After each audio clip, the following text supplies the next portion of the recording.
Still on the search of that one true love? On the limbo in this crazy world of dating, marriage, relationships? Well, listen to the Golden State Media Concepts Relationship Podcast, your one-stop podcast for everything about relationships.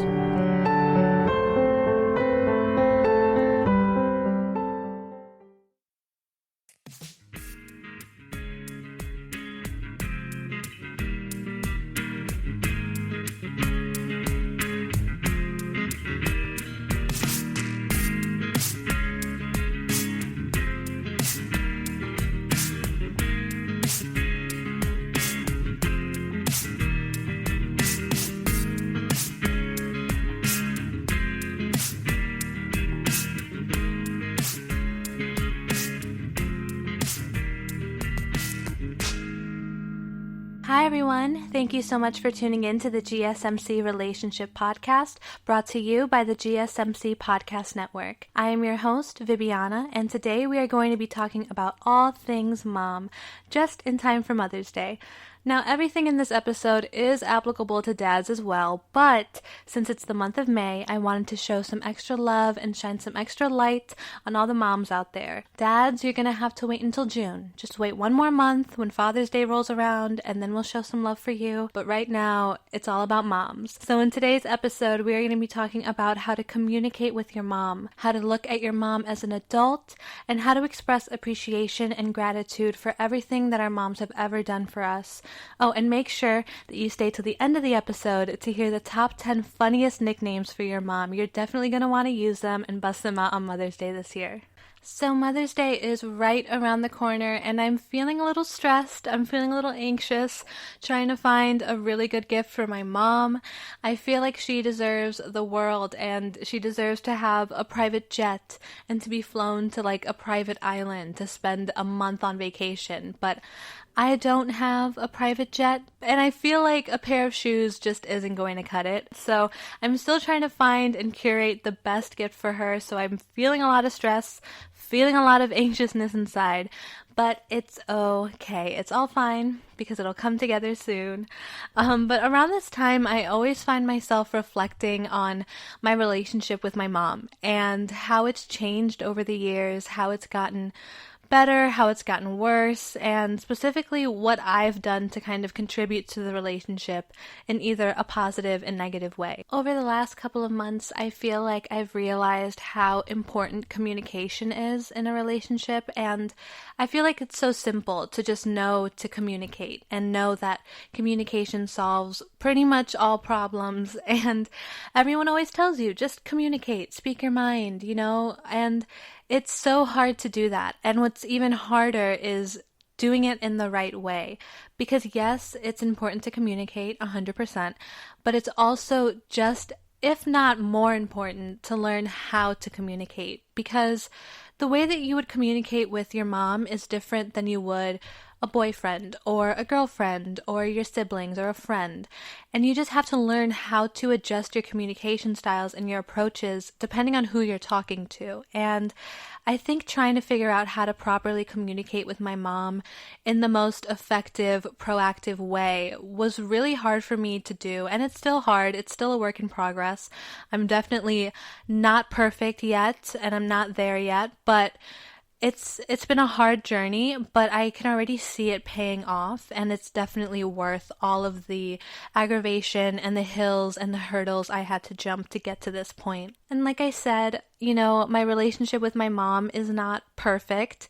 It's not peaches and rainbows and unicorns all the time, but it also isn't the worst relationship in the world. I love my mom and I cherish her more than I let her know, but I adore her so, so, so much. And I really want to start off this episode with talking about communication because it's such a fundamental thing to learn, and it's so necessary to understand in order to improve relationships. And taking the step to make a relationship better is a dance. It's a dance. It takes two to tango, It can't just be one person doing all the work and holding all the weight. So as long as you understand how to communicate and how to work towards making a stronger relationship with your mom, it'll soon follow. It'll soon follow, and the relationship will grow and thrive and flourish and all that good stuff. But you have to go through the hard part. You have to go through the figuring out and the trial and error of communication and expressing yourself with your mom and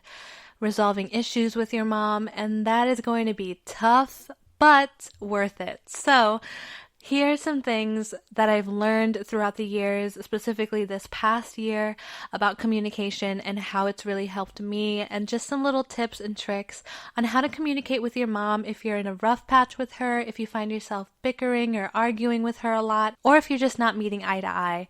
So these are some things that I learned and that I really want to share with you guys. First thing that I learned that was kind of the toughest and the hardest to really absorb and accept and acknowledge is the fact that you're going to have to do a lot of change within. It's so easy to just blame all of the issues on your mom or your parent and see them at fault for everything, but you also have to do a lot of inward exploration and looking inside of yourself and seeing why you react to certain things, how you react to certain things, and how you respond to things. And the best ways that you as a person go about fixing an issue and how that can be applied to an issue with your mom.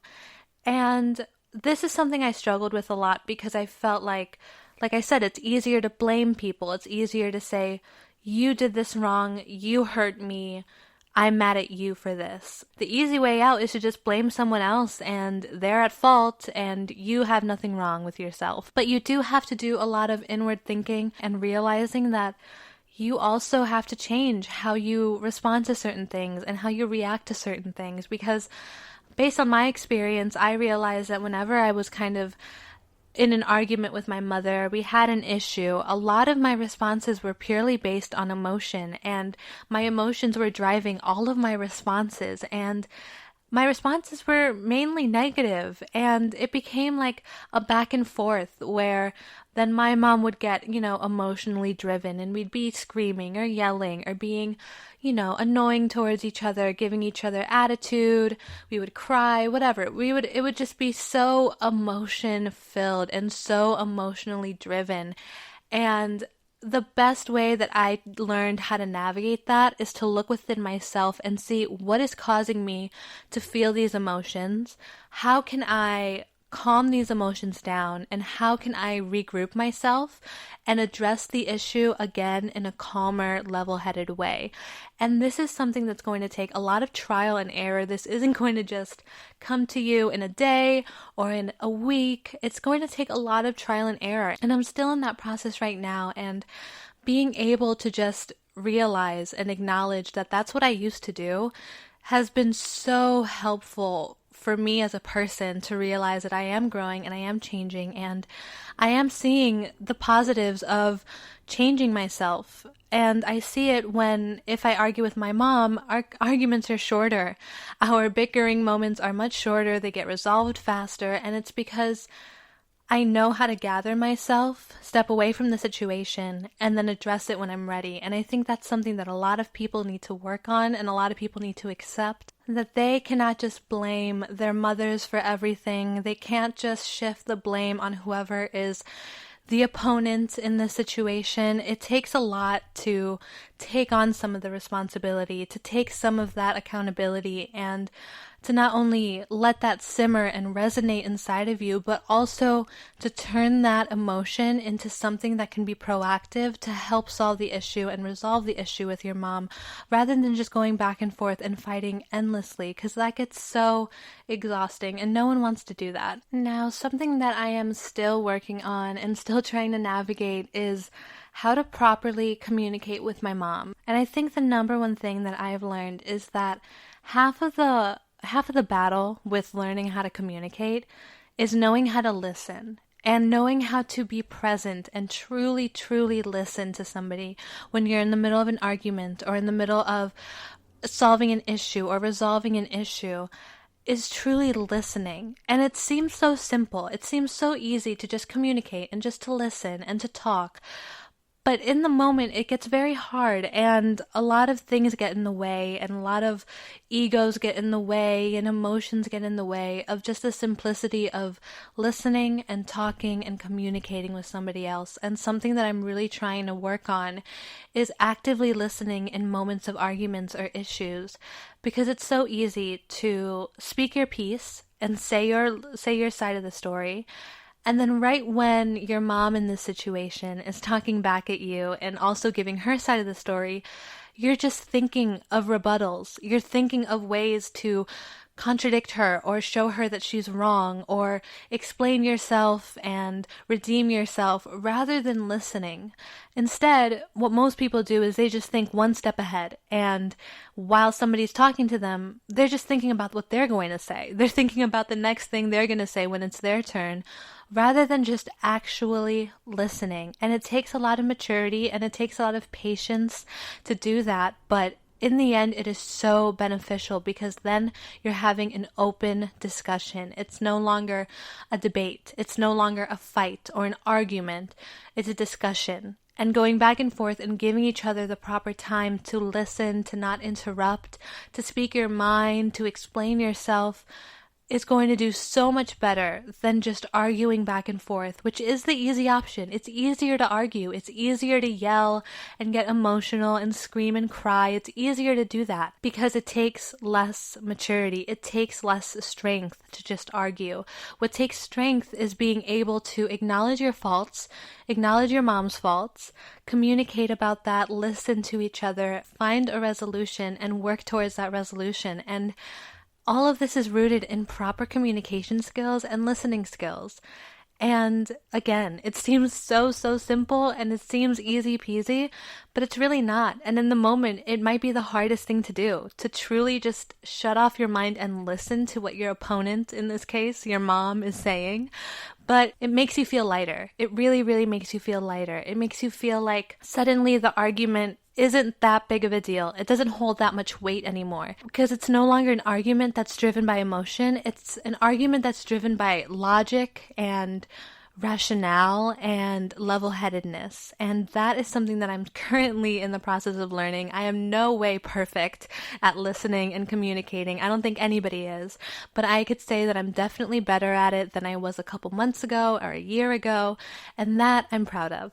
Another thing when communicating with your mom is knowing that it's okay to disagree. It's okay to just leave things at agreeing to disagree. Now, I say that and I don't mean to just use agreeing to disagree as a scapegoat to not address any issues, but in moments where you guys truly disagree and there's no seeing eye to eye, then it's okay to just leave it at that. It's okay to disagree on a subject. I feel like during moments of arguments or issues with a parent, it's so easy to want to convince them to think your way or to be convinced into thinking their way. And it's just a natural thing people do. When somebody disagrees with you, you try to say how they should not disagree with you. You try to get them to agree with you. As simple as if chocolate were your favorite ice cream flavor and your friend were to say, "Oh, I hate chocolate ice cream."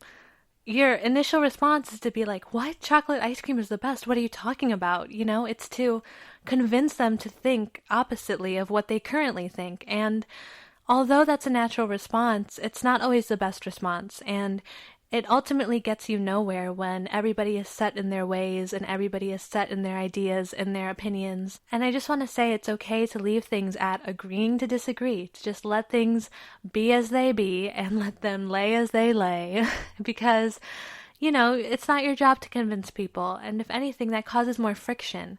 And that is one thing that I'm so grateful for realizing and so grateful for learning. And speaking of letting things be, another thing that I think is so crucial into understanding how to communicate with your mom is to be able to just leave things in the past. And I encourage people to be able to let conversations and arguments be and stay in the past once their time is over, once they've been resolved, once they've been discussed and communicated about. The last thing I want to say about communicating with your mom is being able to express how you communicate and how it's the most beneficial for somebody else to communicate with you.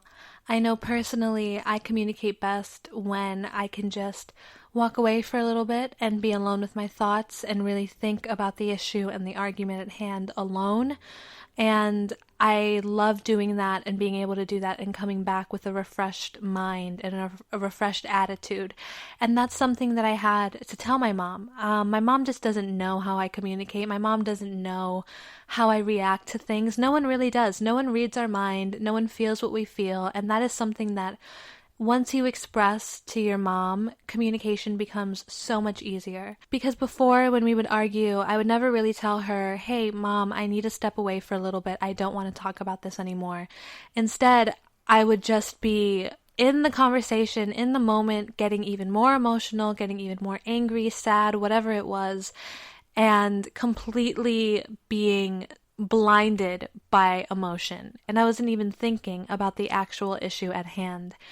But once I realized that I need to express myself and tell my mom, hey, when we argue, the best way for me to be okay and address this in the right mindset is to step away for a little bit. Once I told my mom that, she heard me. Learning that I had to communicate that with my mom was frustrating at first because, like I said, you kind of think, well, they should know how I feel.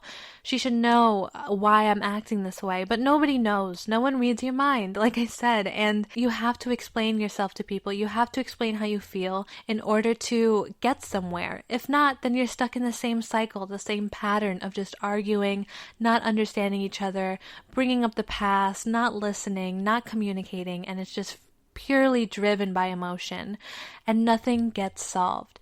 And what I really wanted to talk about in this section was how to communicate to solve problems and to kind of mature in that way and up your communication skills so you can make your relationship with your mother stronger and better and healthier. Now, after all of this communication talk, we're going to take a quick little break and then move on to our next segment where we talk about looking at our mom as an adult and how that changes your entire perspective on your relationship with your mom.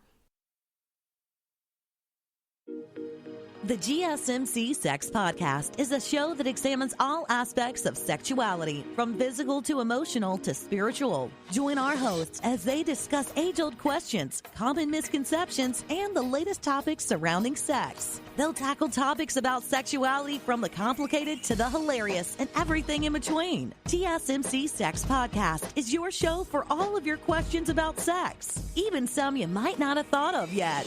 Download the GSMC Sex Podcast on iTunes, Stitcher, SoundCloud, Google Play, or anywhere you can find podcasts. Just type GSMC in the search bar.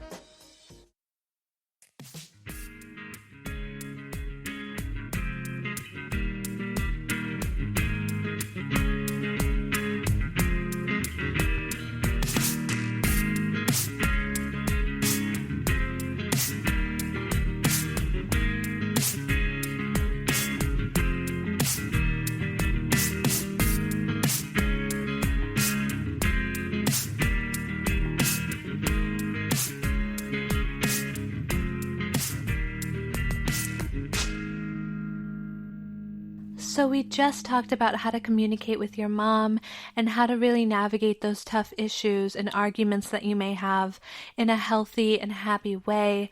And we also talked about the tips and tricks that I've learned throughout the years and the things that have really benefited me and my mother's relationship. And although communication is such a broad topic with so many different aspects to it, we really only scratched the surface in this episode. But still, those fundamental things that I shared are really going to help grow your relationship and strengthen it to be better than what it ever was before. Now, before we get into our second topic, I just want to remind you guys to stay tuned to the very, very end of the episode. It is so funny. We are talking about the funniest new nicknames to call your mom. Perfect in time for Mother's Day. You can whip them out in front of the family and have a good laugh. So hold on for that. But right now, we are going to be talking about our second topic of this episode, how to look at your mom as an adult, as a person instead of just an authoritative figure, and how to really put yourself in her shoes, because once you do that, your entire perspective on your relationship with your mom changes for the better. Now, it is so easy to just see our moms as our moms, because that's what they have always been to us. We've never known our moms apart from them being our mothers. And it's so easy to just see that as the only aspect of their life, to only see them as a mother. And although that's true, I mean, my mom is my mom, that is not the only thing she is. She is not only my mom. She's also a wife. She's also a daughter, a sister, an aunt. She is so many things besides just a mother. And once you put that into perspective and you really realize that they have lives besides being our mothers, you realize that they're just people too. And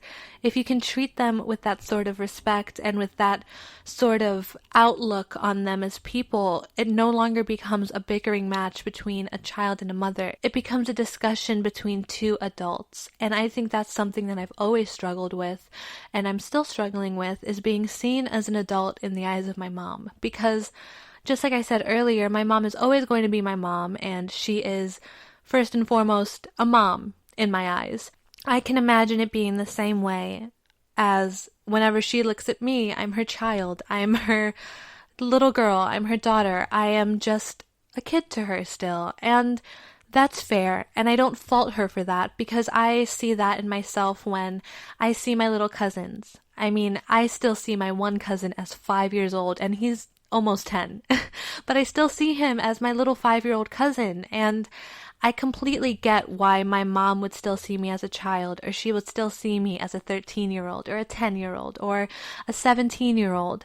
And I get that, and that's always been a little insecurity of mine, is that whenever I argue or bicker or have an issue with my mom, I was always nervous that she would just shut down the conversation and really kind of be the end-all be-all. Whatever she said would be like the final statement, because she's the mom and whatever she says goes, you know? You know, all of our parents, you ask them, why? And their go-to answer is, because I said so. And that is something that I've just been nervous about grappling with as I emerge into young adulthood, because then it kind of feels as if I'm not being seen as an adult. I'm not being seen as my age, and that becomes very frustrating.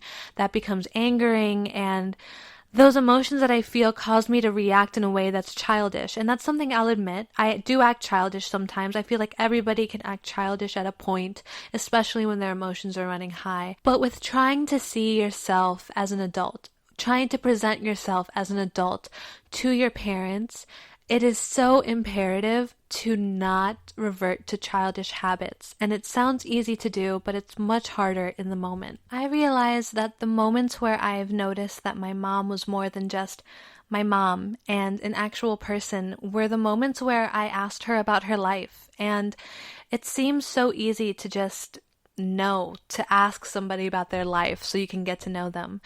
But for some reason, when it comes to parents, we don't really ask about their life. We don't ask them how their day was. We don't ask them who their friends are, what their life was before they had a child, what their life was as children. It's just something we don't think about because we just see them as our moms. But I always realize that I learned the most about who my mom is as a person when I ask her about who she was and who she is and what her life is besides being a mother, besides being a wife, what she loves, what her dreams, what her aspirations are. And that is when I realized that she is a person, and that is so inspiring to me. And it made me realize that we're all still going through life. In some way, it seems like we expect our parents to just know everything and to just be 100% certain and confident at their moment in life. But this is the first time they're experiencing life. You know, this is the first time they're raising a child, and it applies to any age. You know, I'm currently 21, so this is my mom's first time raising a 21-year-old. You know, she's in the midst of like raising a young adult, and she's navigating her life and trying to figure out how to do that properly. My mom didn't get a handbook on how to raise a kid through every single age. You know, it's something that she's actively trying to do. It's something that she's actively doing, and it's something that I feel like that no one really gives our moms credit for.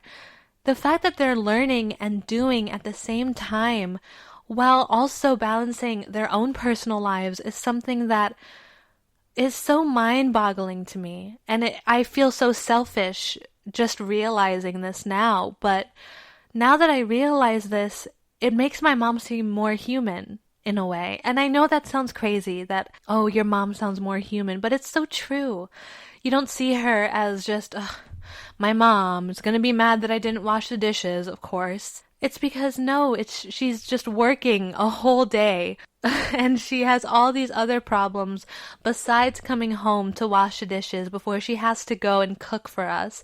It's a whole thing. It's not just because she wants to be a mean mom and tell you to wash the dishes. It's just she's already doing so much. She doesn't have time to wash the dishes. And just doing that simple act is so beneficial and so helpful for her. It's something that I never realized, and maybe I'm just so selfish and a horrible daughter, but I just always thought she just wanted me to do the dishes because she hated doing them. Because really, who really likes doing the dishes? I mean, no one does. But once I shifted my perspective into my mom is telling me to wash the dishes because it's my chore, because she's my mom, because she told me to. Once I shifted my perspective from that into I'm washing the dishes to help my mom, to help her get home and be less stressed, that made me want to wash the dishes more. And don't get me wrong, I still hate washing the dishes, like I despise it with my whole entire life, but it makes me feel better after. It makes me feel like I'm helping my mom. It makes me feel like I'm helping a person. It doesn't make me feel like I'm just abiding by the rules and regulations of the house. It's something that I'm doing to help my mom. And once I thought about that in that way, it makes everything seem so much better, and it becomes a relationship that isn't just mother-child, authority figure. It doesn't feel like that anymore. It feels like an equal, healthy relationship where you're just helping each other out. If you can wash the dishes, my mom could cook easier, and then I get food, and then we all get food, and we could all be happy. It's just a give and take. It's just being responsible, and it's holding up your end of the relationship in order to make your relationship stronger. And that's something I never really realized. Whenever my friends or people that I know have issues with their mom, or they're ranting to me about their mom and how they're so annoying or they're so mean, I listen like, a good friend would, but what I always say at the end is just to put yourself in her shoes. And it's hard to do that in the moment. It's not so easy. It's obviously easier to say that than to do it. But once you can do it, it really just gives you a whole different perspective at looking at the issue. Putting yourself in your mother's shoes during arguments, it makes you realize where she's coming from. And yeah, this is applicable, like I said, to every relationship. If you're fighting with your boyfriend, put yourself in his shoes. If you're fighting with your sibling, put yourself in their shoes, But I think it's so much more difficult to do that with your parents because they're your parents, It's so easy to put all the responsibility and all the blame on them and have them figure out the problem, have them resolve the problem, have them talk to you about the problem. It has to be a give and take. At some point, as you grow up, you have to hold your end of the relationship as well. And what really helped me do that and realize that I had to do that was putting myself in my mom's shoes a lot whenever we would argue, whenever we would have miscommunication or just any issues. I would put myself in her shoes and realize that she has her own entire life, her own version of her day that she goes through that has nothing to do with my version of the day. Realizing why those issues are there, why she would feel a certain type of way about an issue helped me realize what I'm doing wrong and how I need to change as a daughter in order to help the relationship be stronger. I read that if you ask yourself, would I treat my friend the same way that I'm treating my parent in this situation? And the answer is no. Then you have to change something about the way that you're talking to your parent. And ever since I read that, it really made me think about how at a certain point of your life, if you want to be seen as an adult to your parents, you have to present yourself as an adult. You have to assume the position of an adult, the mentality of an adult. Because if you present yourself in a childlike way, like I was saying earlier, how in arguments I would revert to childlike actions, then your parent is going to see you nothing but a grown-up child in a way. And it's something that takes a lot of time. It takes a lot of effort and trial and error. But if your ultimate goal is to be seen as an adult, you need to act like one. You need to treat your parents with the same respect that you would with a friend. You would need to communicate with your parents as openly as you would with a friend. And once you set that relationship to that standard, it's hard to go back and act like a child, because then you realize way more clearly than before how your reactions are so immature. And once you can show your parent that you are mature and you can acknowledge them as an adult and respond as an adult, then you're no longer seen as a child in their eyes. Of course, you're still going to be their little baby boy or their little baby girl, but still, you're going to be an adult and they're going to respect you as an adult. And honestly, it's a reflection of how they parented you and how they raised you. And once you can show them that you are a mature, level-headed adult who can address their parent, their mom, their dad in a very respectful, mature manner, then you're showing them how well they raised you. You're showing them how you are such a good product of their parenting.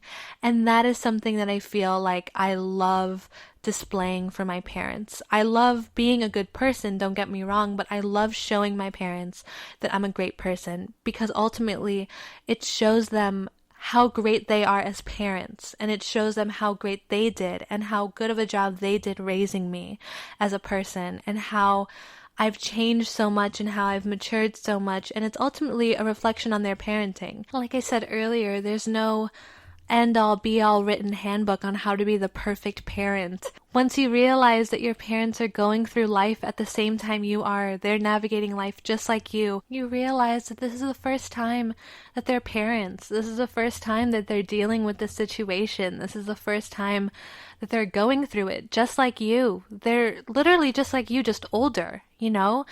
And what made me realize this was when I thought, like, wow, I'm in my 20s. I feel like I know nothing, you know? I feel like you're going to say the same thing when you're 50, because you're experiencing life differently when you're 50. I could see myself in like 30 years right now thinking, wow, I don't know anything. How am I doing this? How am I an adult? You know, does anyone really know how to be the perfect adult? No. And once you realize that, you see your parents as humans. I can't put it more simple than that. You see your parents as humans. You see them as just people living and experiencing life. You don't see them as your mom or your dad. You see them as humans, and that changes the entire dynamic of the relationship. And it allows you to be able to approach them in a better way, to understand where they're coming from, to understand what they're feeling and how they're reacting in certain moments, and how to communicate with them in order to make the relationship stronger. Because this is what this episode's all about, guys. How to make your relationship with your mom stronger and better and healthier, and how to do it through communicating, you know, looking at her as an adult, as a human, and expressing appreciation and gratitude. So that is going to be the third topic we're talking about, appreciation and gratitude. And then right after that, we're getting into my favorite part of the episode, the nickname portion. So stay tuned, and we're going to get right into the third topic. Tired of searching the vast jungle of podcasts? Now listen close and hear this out. There's a podcast network that covers just about everything that you've been searching. Hey! The Golden State Media Concepts Podcast Network is here. Nothing less than a podcast bliss with endless hours of podcast coverage. From news, sports, music, fashion, cooking, entertainment, fantasy, football, and so much more. So stop lurking around and go straight out to the Golden State Media Concepts Podcast Network. Guaranteed to fill that podcast itch. Whatever it may be. Visit us at www.gsmcpodcast.com. Follow us on Facebook and Twitter, and download us on iTunes, SoundCloud, and Google Play.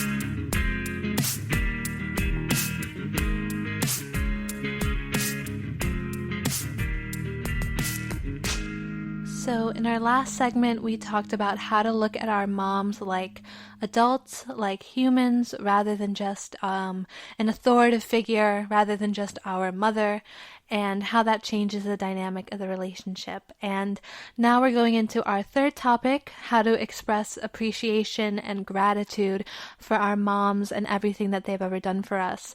I think it's so important to obviously express gratitude and appreciation and acknowledge how much you care about your mom and how much you appreciate everything she's done for you throughout your life, and just how much you appreciate the little things she does even now. And appreciation is something that goes a long way. Acknowledgement of, something nice goes a long way. And I think it becomes so easy to kind of overlook the things that our moms do for us.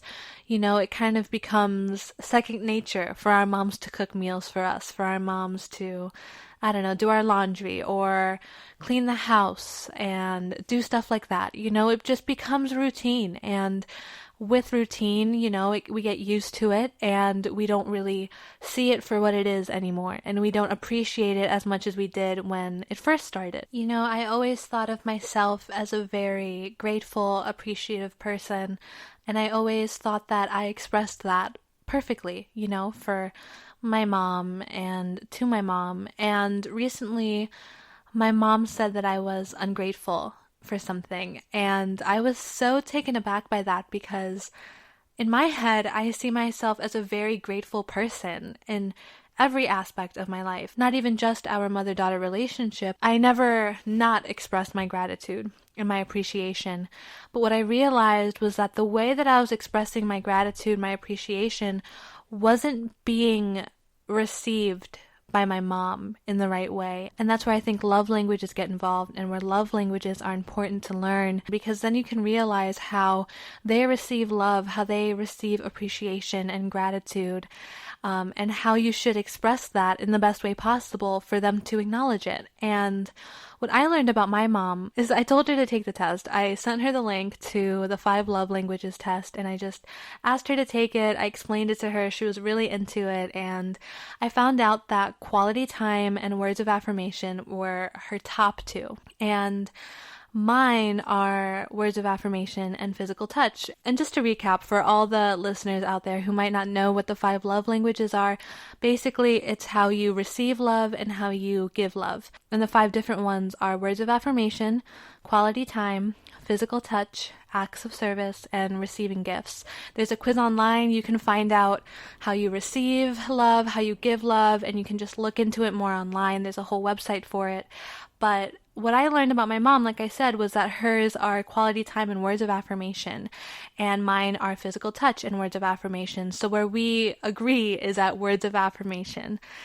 And I never realized that about my mom, and maybe it's because I never really thought about it too much, or I never paid it any mind, but once she told me that she loves words of affirmation, I noticed how she would light up when you would give her a compliment on the food that she made, or how she would light up on if you would give her a compliment on how the house was so clean, or how her garden looked, or how she did something. She would just brighten up, and I never really noticed that until she expressed to me that her love language is words of affirmation. I think now, knowing what my mom's love languages are, I am highly conscious on how to express my gratitude and my appreciation for my mom, because moms do a lot.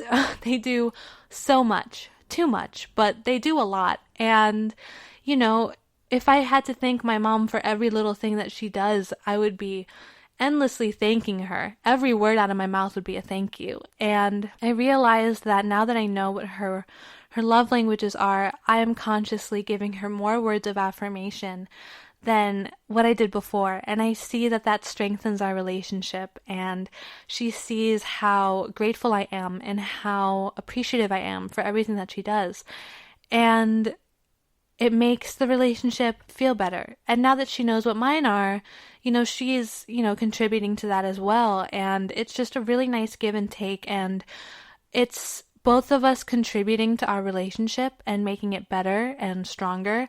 just by a simple quiz, just by acknowledging how we would rather receive love and how we give love. And just that little tidbit of information really shifted our whole entire relationship, because now, I express myself more to my mom about everything that I love. She spends all day gardening, on the weekends. She loves gardening and planting. She has such a great green thumb. And for me, I like plants, but it's not really a hobby for me. But I do like plants. I can appreciate a pretty garden, and she would show me her garden and I would be like, oh yeah, this is nice. This looks really good. And, she would take that as me just being like, oh, whatever, because I wasn't expressing myself with that much emotion or that much excitement as she would have wanted me to. And now that I realize that her love language is words of affirmation, it clicked in my brain that when I wouldn't really express myself as strongly as she would like, she took it as the complete opposite. She just thought that I was just saying that to just appease her, that I really didn't mean it. So now, whenever, for the garden, for example, whenever she shows me how, I don't know, the lettuce is growing, even though for me it's just lettuce, and I'm like, okay, that's nice. I acknowledge that my mom's love language is words of affirmation. So I not only compliment the lettuce, I compliment the cabbage and the broccoli, and I just say, wow, you did such a good job today. Like, you worked so hard today. How did you do that? I could never do that. And I say all these things with truth. I'm not just saying these to give her words of affirmation so she can be happy. I mean all of those things. I just need to consciously remind myself that I need to express myself more so she knows how I truly feel about her and all the work that she does. And I've applied that to when she cooks for me. I've applied that to when she cleans the house or when she does little things. And I just notice how much she lights up, how happy she gets. And it makes me happy, and I think it's so important to share appreciation for your mom and everything that she does for you currently and everything that she has done, because it takes a lot to raise a child. I currently don't have any children, and I can't even imagine having a child right now. But just the idea of raising a child successfully and still raising a child now, it baffles me how she was able to do that, and it just amazes me every single day. And I wish I can just show her how appreciative I am for her raising me so well, and for her going through everything I put her through and still being such a loving and caring mom. And like I said earlier in the episode, she deserves a private jet on a private island with a vacation for like a month or two. And I wish I can give that to her. But still, after recording this episode, I still don't have a private jet, guys. So no private island for my mom anytime soon. But I mean, she's done so much. She raised me since I was a little baby in her stomach, and now I'm a fully grown adult. That's kind of, I don't know, I don't feel like an adult, but I'm an adult. And it's so amazing, and I wish I can give her so many thanks and so much love, and I try to make her proud with everything that I do. I feel like that's the way that I show my appreciation, is to make my mom and my dad, but my mom proud. I like making her feel like she did a good job, because she did do a good job. She did an amazing job raising me, and I think that the only way I can ever repay her, besides getting a private jet and a private island soon, would be to make her proud of the person that I am today and the person that I'm going to be in the future. And I give all of my thanks to her for raising me how I am and how I turned out. It's because of her and my dad, but again, this is the Mother's Day episode, so it's all because of my mom. And I just love her so much, because no matter what I do, I can murder somebody, I can literally kill someone in front of her, and I know my mom would still love me. My mom would be the type to help me hide the body, and that is unconditional love. And that is something that I could never find in anybody else. And I don't know, man, talking about my mom, talking about how much I love her and how much I appreciate her, and just thinking about everything she does for me makes me feel so warm inside. Makes me feel a little emotional, not gonna lie, but I think it's because this whole episode I was really reminiscing on everything that me and my mom have ever gone through. And I started it off by saying how we fight, and our arguments, and how we both hate washing the dishes, and then I talked about how I see her as a person, and how I see her as a human, and how I appreciate her so much. And now I'm just ending it on how much I love my mom, and how I wish I could express how much I appreciate her, but always feeling like nothing is good enough. And I think that as long as you show your appreciation and your love for your mom in whichever way that you can, it'll go a long way. And if you don't really know how to do that, or if you feel like you don't really know how to approach it, or you're just not a very open, emotional person who can express themselves easily, I recommend taking the love language quiz. Make it a little game. Take the quiz with your mom, take it with your parent, see what they get, and then just take mental note of it. If they love physical touch, give them more hugs. If they love receiving gifts, give them little mementos, give them little gifts here and there, and it goes such a long way. And like I said, there's no way I can ever express my gratitude and my appreciation for my mom as much as I would like to. But as long as you actively do it and you actively try, again, it means the world, and I know not everybody's relationship with their mom or their dad, is good or even close to being good. But I do want to say there's always room for change. There's always room for growth. And no matter what relationship you have with your parent, never compare it to anybody else's relationship with their parent, because everyone's relationships are completely different. Everyone's road to having a strong relationship with their mom is going to be different. It's going to be different hurdles, different jumps, different hills to climb, different mountains to cross over. And it's going to be a lot of work. Some might take more work than others. Some might be a walk in the park. But either way, it's still a journey, and it's for the greater good. And the greater good is to have a strong and healthy relationship with your mom. And that is something that I can say that I have.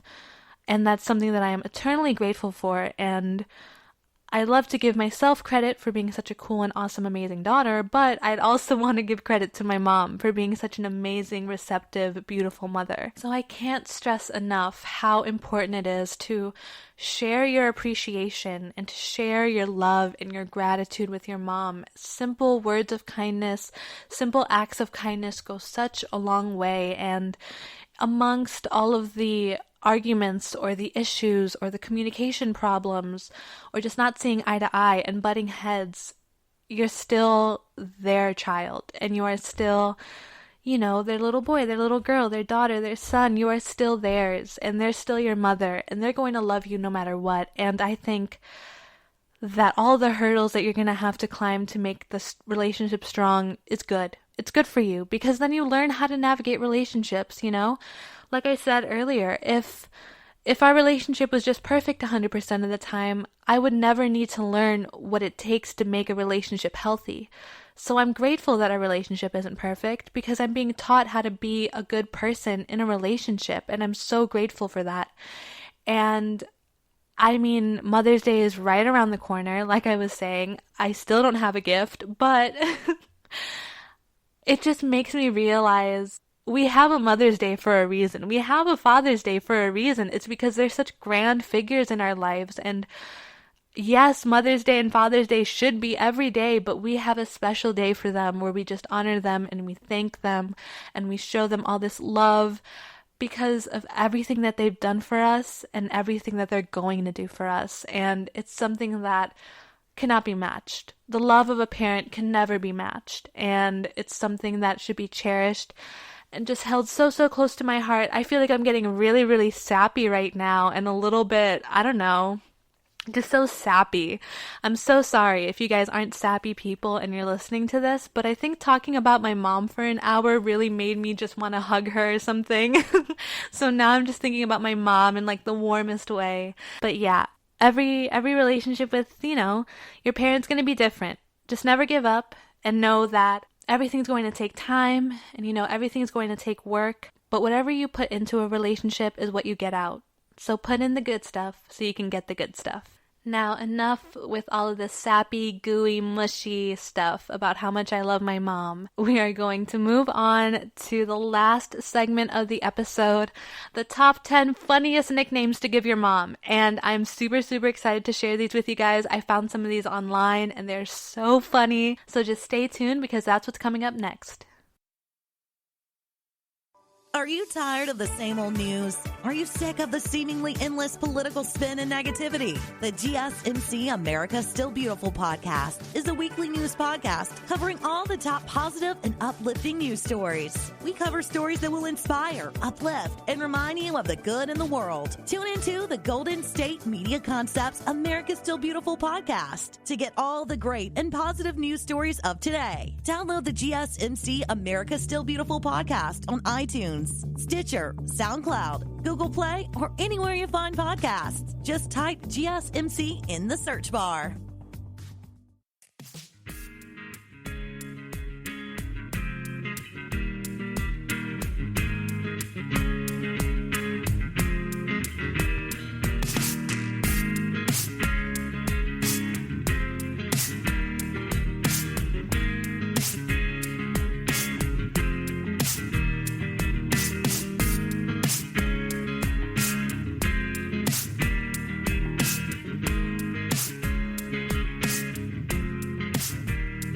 So in our last segment, we got all ooey and gooey and all sappy talking about how much we appreciate and love our mothers and how we want to give them the entire world. And it made me want to call my mom right after. It really did. But she's at work right now and I'm not trying to bother her. I'll tell her when she comes home. But now we're moving on to the funniest and most fun part of the entire episode, the top 10 funny nicknames to use for your mom. Now, I don't really have a lot of nicknames for my mom. I call her mom. When I was younger, I called her mommy. On my phone, I have her as mother.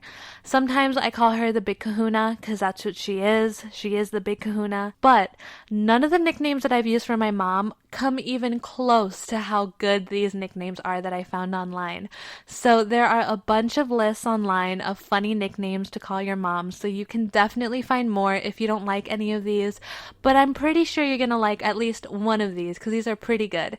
I curated the top 10 based on my personal preference, put them in order and ranked them for you. So we're gonna start off with number 10 and then go all the way to number 1, and we'll see which ones are the funniest, which ones are the coolest, and which ones I'm going to be using for Mother's Day this year. So at number 10, we have Mom Nom. M-O-M-N-O-M. Mom Nom. Now this one's funny. This one's pretty cute. It rolls off the tongue easily. I would make it an honorable mention, but it's sitting at number 10. Mom Nom. It's kind of funny, but not the best. At number 9, we have Madame Mommy. Now this one is very, professional. It's very serious. Madame Mommy would be used in serious moments. It wouldn't be used in a casual setting. It would be for whenever you need a serious conversation with your mom. Like if you were going to talk to your mom about how you want to be seen as an adult and how you want to be taken seriously, like we talked about earlier in the episode, I would say this. Madame Mommy, can I talk to you about how you perceive me as an adult? See, doesn't that sound serious? Like, I mean business when I say Madame Mommy. Just kidding, but that one's at number 9. Number 8, we have Momosaurus Rex. This one, I don't know. This one feels a little hit or miss for me. It's funny, but I can see that being a little bit offensive if you're calling your mom a dinosaur. But if your mom likes dinosaurs and you like dinosaurs, then maybe it could be like a lighthearted nickname. I just know that if I called my mom Momosaurus Rex, she would kind of look at me in a weird way because I don't really like dinosaurs. We never really talked about dinosaurs. I don't want her to think that I'm calling her old. So this one, used with caution, I would say. Read the room, read your mom, see if she likes dinosaurs, if she'll get the joke. But it might also come off as, hey, you're old, Momosaurus Rex. So just use that with caution. That's all I'll say. Use that one with caution. But it's pretty funny and it's pretty clever, so it's at number 8 right now. This one, similarly to Momosaurus Rex, comes in at number 7, and it's Momatron. Mom-a-tron. Kind of like Megatron. Again, kind of read the room on this one. I don't know if you want to be calling your mom Mamatron, but hey, if you guys really like Megatron by Nicki Minaj or just Megatron in general, then it would be a really good nickname. I think it's really funny. The only time I would call my mom Mamatron would be if she like just did something cool. Like if I mentioned gardening, how she loves gardening. So if she just planted like a tree or something crazy in our backyard, I would be like, whoa, Mamatron, that was so cool. That tree looks awesome, you know? But I would never really be like, oh, good morning, Mamatron. Have a good day at work. Like, that just doesn't flow correctly for me. I don't know. But again, up to you. Use with caution. Mamatron and Mamasaurus Rex, those are a little weird, but if your mom is down with it, I think they're really funny. So those are at 7 and 8 right now. And at number 6, we have Mamma Mia. If your mom is a musical theater fan and she loves the musical Mamma Mia, this is a perfect nickname to use for her. You can say it in an exasperated way. You can say, oh, Mamma Mia, I'm so hungry right now. Or you can sing it to her and you can be like, Mamma Mia, can you make me some food? You know? Something like that. I like Mamma Mia. It's pretty nice. Pretty funny. Again, if your mom likes Mamma Mia, the movie, like the musical, the whole franchise, this is a really good one to use. And you can probably use it for your grandma too. I'm thinking about Mother's Day. You can also say Grandma Mia, you know? But anyway, Mamma Mia is pretty good. I like that one. That one's ranked at number 6. Still really funny, still really unique. Okay, so before we move on to our top 5 funniest nicknames for our mom, we're just going to recap on the ones that I mentioned earlier. So number 10, we're looking at Mom Nom. You know, short, simple, sweet, to the point, not really spectacular, but it's still cute. Number 9, we're looking at Madame Mommy. You know, should only really be used for serious conversations. Madame Mommy is when you need to address your mom in a serious manner. So that one's good, but not very versatile. Number 8 is similar to number 7. Number 8 is Mamasaurus Rex. Number 7 is Mamatron. Again, use with caution. You don't really want to offend your mom when you use these nicknames. They're supposed to be cute and funny, not rude. So you really need to read the audience, read the room, see how your mom will respond to them. If your mom is a huge Megatron fan or a T-Rex fan or just a dino fan in general, then go ahead and use these. She would really like these. But again, use with caution. I don't want anybody to come to me and say that their mom got mad at them for using these nicknames that I told you guys. So just use with caution.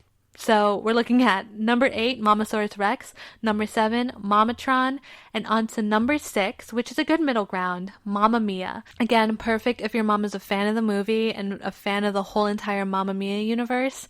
Also, just really funny to use. You can say it in so many different ways, and it's just really cute, Mamma Mia. Now on to the top 5. So these ones I think are the best, and they're all kind of equal for me personally, but I had to rank them, and this one is number 5. So number 5 is, drumroll please, Momzilla. Now, you would think, wouldn't Momzilla be just as kind of hit or miss as Mamatron and Mamasaurus Rex? But I say no, because if you use Momzilla in the appropriate way, it can be really funny. Like, let's say you're arguing with your mom, right? Like we've talked about earlier in the episode, and you've gotten to the point where you know you need to step away and you need some space, and you just need to say, hey, I need to end this conversation right now. I'll come back to you when I'm ready. I think Momzilla would be a really good nickname to use in this situation. You can say, I don't know, something like, Mom, you're being kind of a Momzilla right now, and I'm just going to step away from this conversation, and once I feel okay, we can come back and talk about this in a level-headed way. Chances are, if you call your mom a Momzilla in the middle of an argument, it could do one of two things. One, it could make it worse, or it could ease the tension and make your mom laugh a little bit. You know, it's, again, hit or miss. I don't use with caution. Use Momzilla with caution, but I just think it's better than Mamatron and Megasaurus Rex because Momzilla can be used in so many different ways, you know? Like, if you're going to introduce your boyfriend or, like, your significant other to your mom, then you can be like, hey, Mom, you know, my boyfriend's coming over to meet you. Don't be a Momzilla, okay? Got it? Just be cool, you know? Then, you know, it's versatile. It's more versatile. I can't really say that with, like, Mamasaurus Rex. Like, hey, Mom, my boyfriend's coming over. Don't be a Mamasaurus Rex. Don't be a momatron. You know, it doesn't make sense. Momzilla, more versatile, kind of funny, and it could either help you or do worse in arguments. But let's just say it'll help you. Because I feel like if me and my mom were arguing and I called her a momzilla in the middle of it, we would start laughing. But again, use with caution. On to number 4, we have Shamalama Mom Mom. This one is a little bit of a mouthful, not gonna lie, but it's really funny and it rolls off the tongue really well. Like, hey, Shamalama Mom Mom, thanks so much for, I don't know, cooking such a delicious meal. Thank you so much.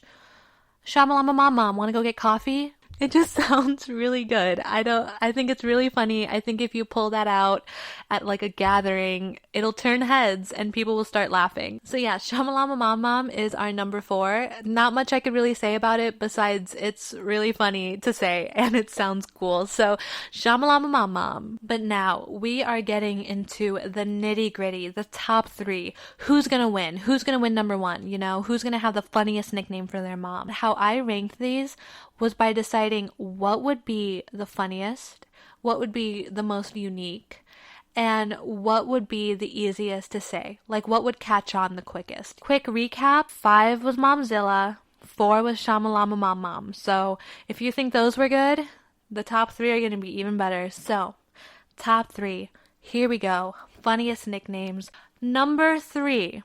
Okay, coming in 3rd place, we have Momster Cheese. Okay?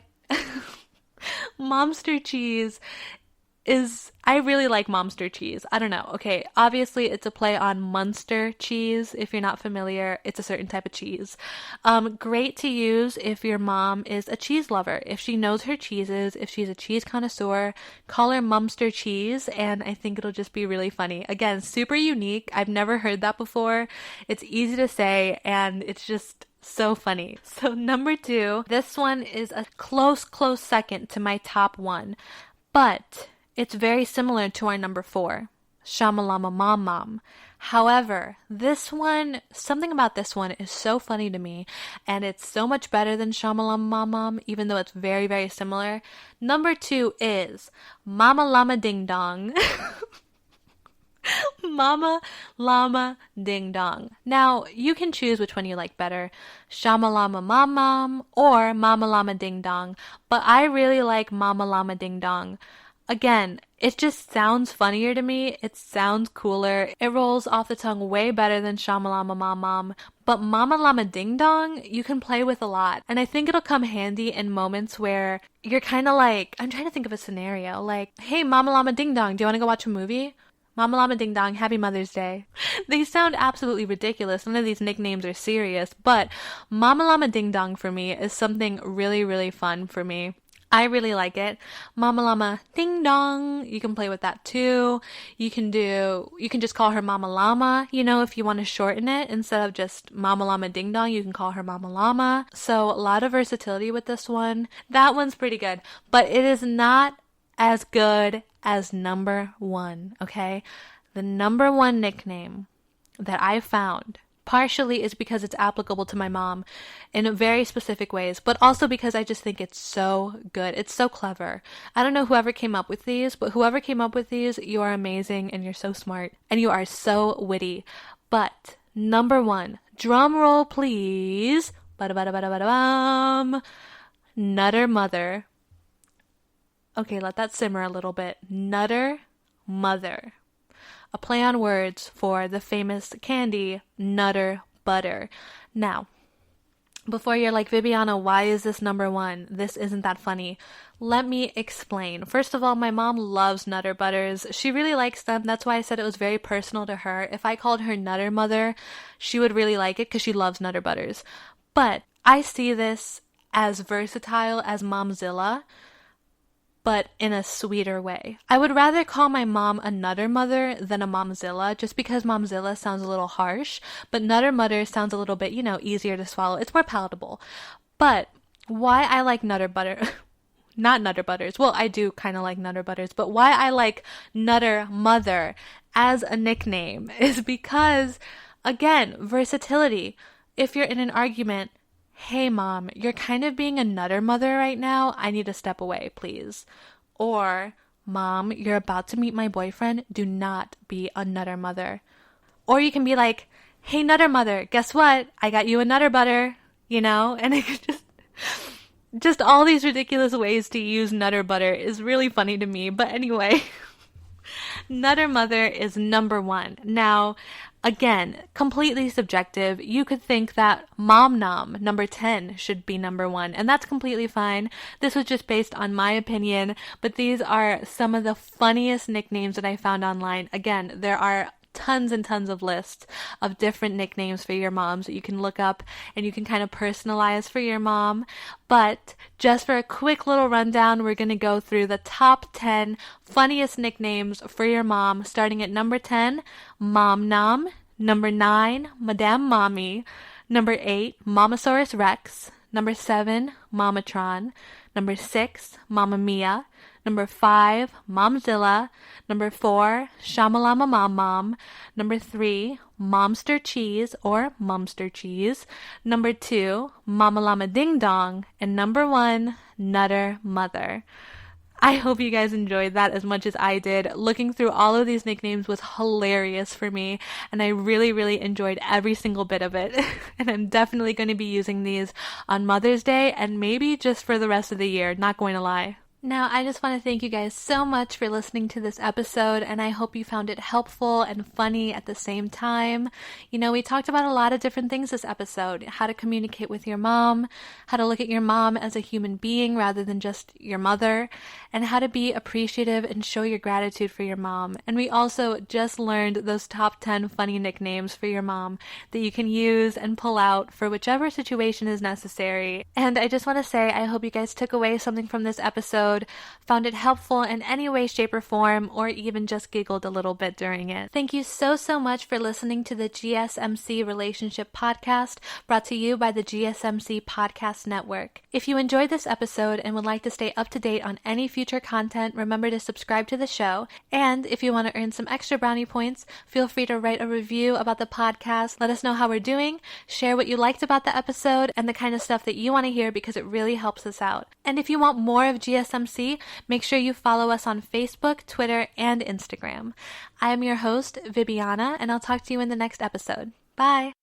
You've been listening to the Golden State Media Concepts Relationship Podcast, part of the Golden State Media Concepts Podcast Network. You can find this show and others like it at www.gsmcpodcast.com. Download our podcast on iTunes, Stitcher, SoundCloud, and Google Play. Just type in GSMC to find all the shows from the Golden State Media Concepts Podcast Network, from movies to music, from sports to entertainment, and even weird news. You can also follow us on Twitter and on Facebook. Thank you, and we hope you have enjoyed today's program.